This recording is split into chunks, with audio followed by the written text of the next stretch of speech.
were breaking down and talking about this Packers defense. Okay, you're going to hear a little bit of Stephen A. Smith. You're going to hear a little bit of Cam Newton. We'll throw Cam Newton up here right now. I think he leads this thing off. And let's see what the national media is saying about this Packers defense. Here we go. They have the Commanders next week, and that's going to be a phenomenal game, seeing the Packers and Commanders. Cam? Yep. I mean, that team that we saw yesterday in Green Bay was definitely a contender in the NFC. And I know I was on record last week of saying that they're not better than the Detroit Lions. Well, what better way to show that they're not better or they are better? Just go out there and whoop them. They dominated the game from start to finish. And I think what Micah Parsons brings to the table is a sense of urgency, a sense of aura, a sense of like swagger that this defense already had with Rashawn Gary and those guys. But it felt a little different. It looked a little different. Those guys was explosive. They was extremely stingy. And when you're able to capsulate a good offense, what makes a great offense look very docile or very regular or vanilla, that's something in its own right. And the energy that I even seen through the TV screen was something different that we haven't really seen ever or in my lifetime in Green Bay. A very prolific offense last year over the last 2 years. All right, so what he said there, Jacob, I think is very fitting. You know, like he hasn't seen this in Green Bay. We kind of talked about it too, right? And again, I know people see Cam Newton today with the funny hats and this and that, and they think, you know, all right, who is this guy? That's a former MVP.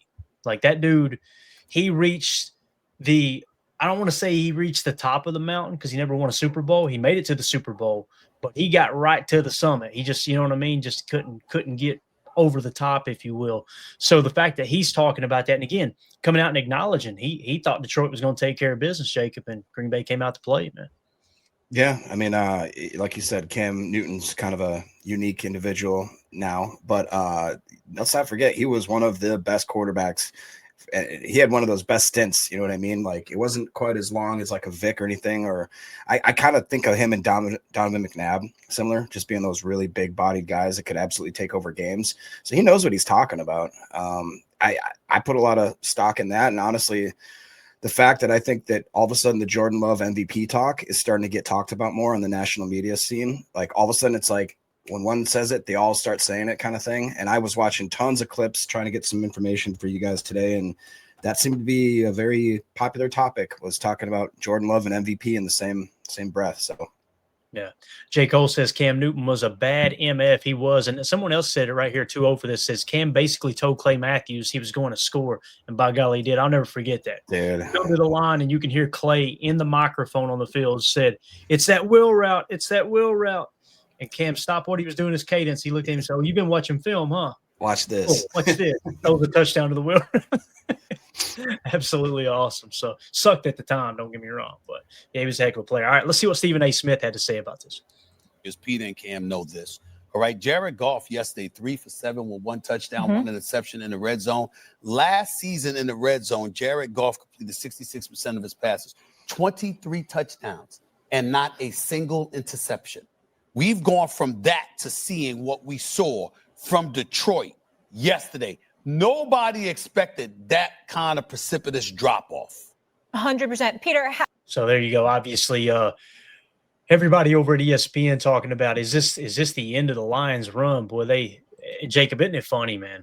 We say the end of the run. They really never did anything. You know, I mean, they didn't even make it to did they make it to an NFC championship? They did not, did they? I don't believe so. Yeah. So, I mean, and again, there's a lot of season left. Everybody has reached out to me today. All my friends have been like, "Man, the Packers look awesome." I'm like, guys, it's 1 week. Let's chill. It looked great. I'm excited too. But everybody's talking like, all right, yep, this is your Super Bowl favorite, man. It's a lot of season left. And I know I trust Coach Matt LaFleur and Jeff Hafley to keep everybody focused and not read too much into their own press clipping. Some other stuff around today. This was probably my favorite, Jake. So, you know, Jahmyr Gibbs and David Montgomery. Do you know what their nicknames are? The running backs for the Lions? Isn't it Sonic? Stupid crap. Knuckles and – yeah, they call them Sonic and Knuckles. All right. This tweet went viral. And 3 Lone Wolf said, we found the NFL tweet of the century, and it's only week 1. He said, Jahmyr Gibbs and David Montgomery are supposed to be Sonic and Knuckles, but they're more like ass and cheeks. Man, how about that? Stopping that running game like that. And it hurt me so bad putting Chalk Talk together just now for tomorrow. I didn't include any run stops because there were so many sacks. There was an interception. There was all I had 13, 14 plays. So we could go back and do a whole Chalk Talk segment on just the run stops with Gary and LVN and the boys, Kobe Wooden. But what do you think about that, man? Them stopping that running game as much as they did. That was, yesterday in the heat of the moment. Afterwards, I'm just absolutely on cloud nine. It wasn't until this afternoon when I went back, rewatched the game, looked at the box score, and I was like, what? Jahmyr Gibbs was held to 19 yards rushing on I think total was under 60 yards, right? I mean, we absolutely dominated, and it was almost an historic type domination. I have a couple stats just real quick because it's it was from the PFF podcast, so I can't remember their names, but whatever the guys that do the new PFF podcast, the yards before contact for the Detroit Lions, do you know what it averaged out to be? What? First initial contact was first done at -5 yards. Jesus. Unbelievable. The EPA was a -0.106 of a single game EPA per play. That was the fifth lowest game that the Lions have had since they started recording that metric. You do that, you're going to get your ass kicked in that. 4 explosive plays. That's it on run game and pass game. It was an absolute bloodbath. And again, that was with Parsons playing only 45% of the snaps and obviously not 100% healthy. Imagine what the possibilities of this defense could be. I mean, like you talked about, what did they have? They had the guards, the 2 new guards that they were talking about, the Lions, that everybody was kind of iffy on. Well, they allowed 7 pressures, 3 sacks alone, just with those 2 guards. If you're a Lions fan right now, you've got to be scratching your head and thinking, oh no, this is not good. This is really not good. Yeah. And another thing too, if you notice all the people that were hating on Rashawn Gary, LVN, Brenton Cox Jr., everybody last year, they immediately shifted everything today on Sports Talk that this is what happens when you got Micah Parsons. See what happens when you got Micah Parsons? Here's fun stat. And you guys correct me if I'm wrong. I watched every snap of the game the second time through. I haven't got to the 3rd rep yet. But Gary's sack and then the combo sack for LVN and Gary, Micah Parsons wasn't even on the field. So think about it. You guys go back and watch it again, double check it. But I was looking around going, is he playing Joker somewhere? Is he dropping into cover? Where's he at? Wasn't even on the field. So again, Micah Parsons, huge. It's huge he's on the team. You've seen the attention he got when he was out there, but he wasn't even on the field, and our guys were kicking ass. So again, we heard coming out of camp before we traded for Parsons, right? Yeah, there you go, J. Cole. Gary says he said Gary got those sacks without Micah.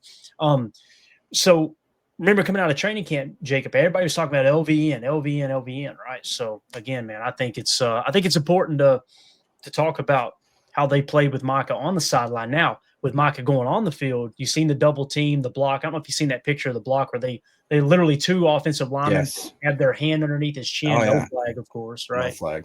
Yeah, funny how that works. Like Jen Wright says, Rashawn, LVN, and Gary were scary. Like you just, to your point, Clayton, LVN, 4 pressures, and if you want to call it a sack, a 0.5 sack. PFF grades them a little different. Gary, 5 pressures and a sack. Wyatt, 4 pressures and a sack. A lot of that, like you said, wasn't when Parsons was on the field. I mean, those guys, you could argue for sure that when they're all on the field together, that it's like pick your poison. Who are you going to try to stop? But the fact that those guys played really, really well. I'm really impressed with our defense. Everybody from guys like Javon Bullard, who I needed to step up when I thought he played a hell of a game.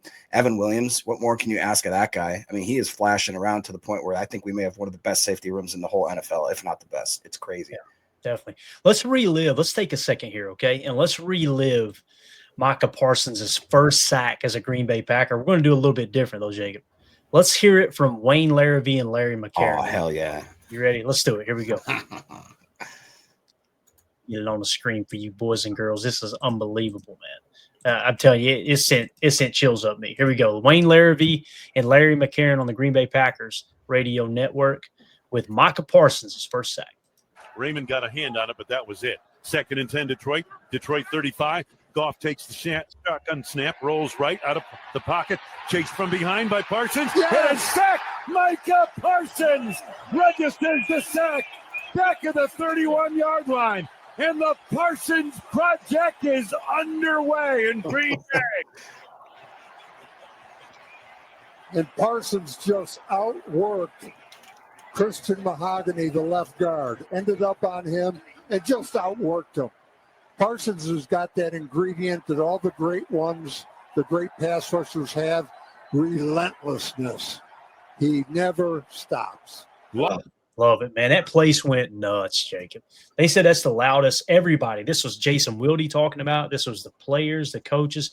That's the loudest they have heard Lambeau in a long time when they introduced him, and then when he got that sack, of course.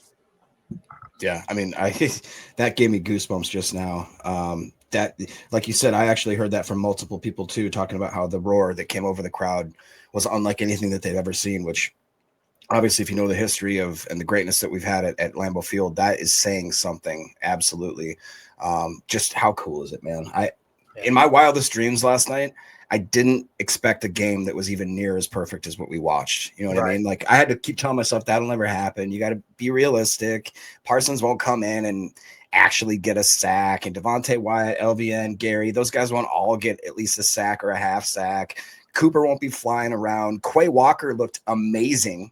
Like, I was really impressed with Quay Walker, guys. And Evan Williams won't get a pay. I mean, everything looked perfect. It just was awesome. Savion Williams just randomly returning kicks. I was like, okay. The only thing that would have made it better for me is if Quay would have hauled in that interception. Yeah.